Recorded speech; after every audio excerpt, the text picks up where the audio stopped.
गुन्हेगारांना जामीन आणि नेत्यांना जमीन हीच सरकारची नवी योजना असल्याचा आरोप रोहित पवारांनी केलाय। सध्या चर्चेत असलेल्या काही प्रकरणांचा उल्लेख करून रोहित पवारांनी सत्ताधाऱ्यांच्या बरमी घाव घातलेला आहे। तर निवडणुकीच्या आधी असे आरोप होतात असं वक्तव्य करत अजित पवारांनी विरोधकांच्या आरोपांना उत्तर दिलंय।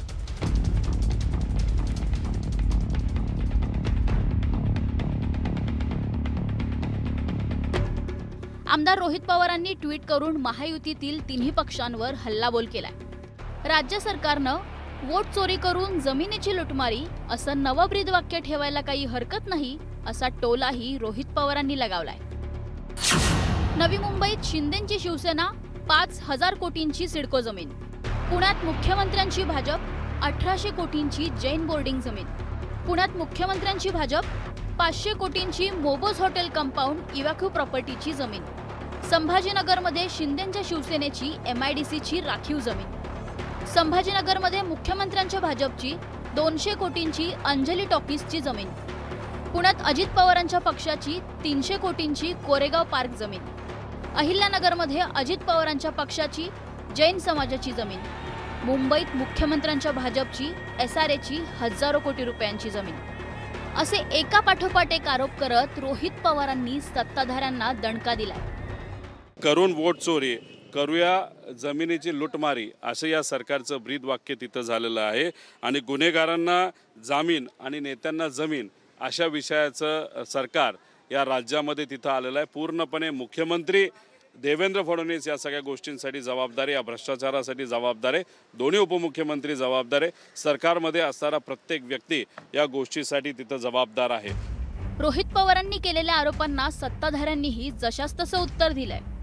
मुंढवा जमीन प्रकरणात एकही रुपयाचा व्यवहार झालेला नाही असा दावा अजित पवारांनी केलाय।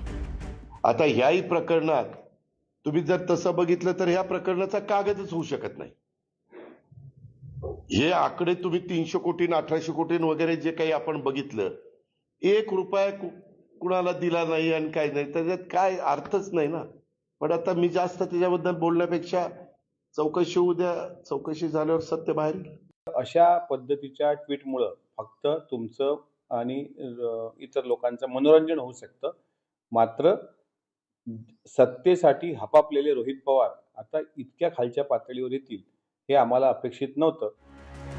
रोहित पवारांनी जमीन प्रकरणावरून अजित पवारांवर तोफ डागली, मात्र शरद पवार आणि सुप्रिया सुळेंनी आधीच पार्थ पवारांची पाठराखण केली आहे। कसं काय पार्थ पवारांचा विषयच येत नाही याच्यात, हे महाराष्ट्र सरकारचा इंटरनल विषय, पार्थ पवारांचा विषयच येत नाही याच्यात।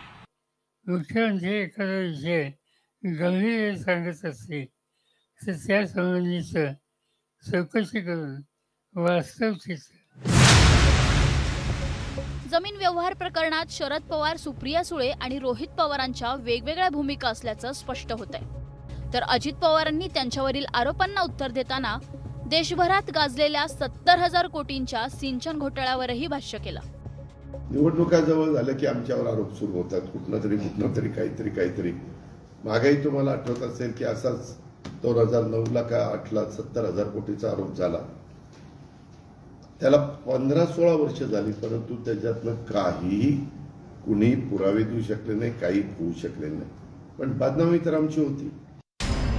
अजित पवार यांच्यावर भाजपनेच 70,000 कोटी रुपयांच्या सिंचन घोटाळ्याचे आरोप केले होते, मात्र त्याचं पुढे काहीच झालं नाही। नंतर त्याच अजित पवारांना भाजपनं एकदा नव्हे तर 2दा उपमुख्यमंत्रीही केलं। भाजपनं अजित पवारांच्या सिंचन घोटाळ्याच्या विरोधात बैलगाडी भरून पुरावे सादर केले होते।